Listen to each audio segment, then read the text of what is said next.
Into A minus B এর formula হচ্ছে A square minus B square লিখলাম, মাঝে প্লাস আছে প্লাস দিলাম।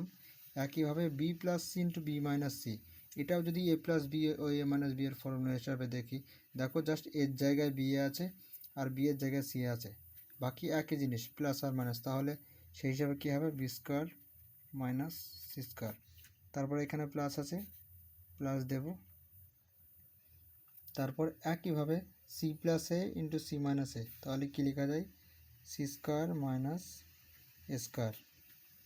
এবার দেখো এই স্কোয়ার আগে কিছু নেই মানে কী আছে প্লাস আছে, এই স্কোয়ার আগে মাইনাস, তাহলে একই জিনিস আমরা কাটতে পারি, আগের অঙ্কে বললাম।